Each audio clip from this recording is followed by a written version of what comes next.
Hey y'all, what's up? This is Zach on a YouTube video today. Now today's video is going to be about marking the 2-year anniversary of the Las Vegas massacre. Now, I'm sure everybody has heard about this. This was the deadliest mass shooting in U.S. modern history, killing 58 people altogether, including the shooter, and hundreds more wounded. Now he killed himself when police came inside. Now real quick, this one was the deadliest mass shooting. Not only because of the amount of ammo and guns he had, and the sights, and the way to place his weapons, but this was thought out. Okay, a lot of people said that he just went crazy and did this for no reason, okay? I personally think this was thought out. It had to be thought out, okay? Just from what's put out, it has to be, he spent, I believe, like $1.5 million worth of ammo, sights, guns, stuff like that. He started distancing himself from family and his girlfriend. He sent her to the Philippines to visit her family. Wired her $150,000 2 weeks before the attack. It had to be thought out, and then you get a hotel room where you can look right over the concert, and you have all these other places named out for concerts to attack. No, that was definitely thought out. Yeah, it has to be thought out, okay? Now that being said, the case closed in August of 2018 with no motive being found.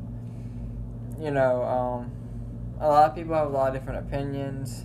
Now some stuff, he was a retired postal service worker, an accountant, he was a real estate investor. He owned rental property and homes in Reno, which is about an hour or so away from where the shooting took place. He also had a pilot's license and liked to get on tens of thousands of dollars at a time. Now, while he was there at the hotel, he did play casino games. Now, some of the other things that people are looking into as far as why he did the mass shooting, it said he ran about the FEMA, which is the Federal Emergency Management Agency, camp set up after Hurricane Katrina, and deadly standoffs between law enforcement and militia groups at Waco, Texas in 1993, and Ruby Ridge, Idaho in 1992. Like I said, he spent about $1.5 million on the weapons. He started stockpiling about a year before the attack. Like I said, he sent his girlfriend to the Philippines, started distancing himself away from her and his family. Now, she said that he was suffering from a incurable chemical imbalance. Now, whether that has something to do with it or not, and whether that is true or not, who knows. Now, with that being said, like I said, more than 1,000 rounds were fired.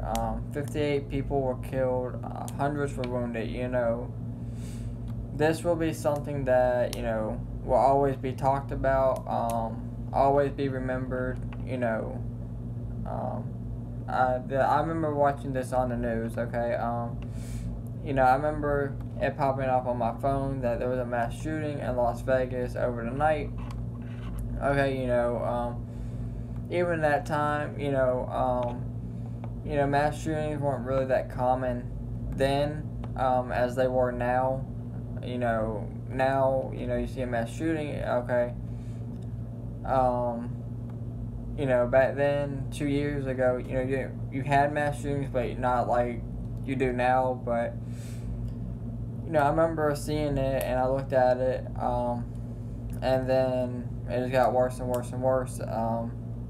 You have to feel for them people, that you really do, okay? You really do. Like I said, this had to be thought out. Whatever the reasoning behind this is, why he did it, You know, we may never know the real answer. Like I said, he had all these guns and stuff, but nobody knows. Not his family, not his girlfriend, no stuff behind, no nothing. So it could be that, you know, we never find out why he did this. But, you know, for the people there, you know, you just, like, you can't imagine going through something like that, you know. That's just ridiculous. In an open field like that, you know, that's crazy. It really is. But they are doing services from sunset to sundown.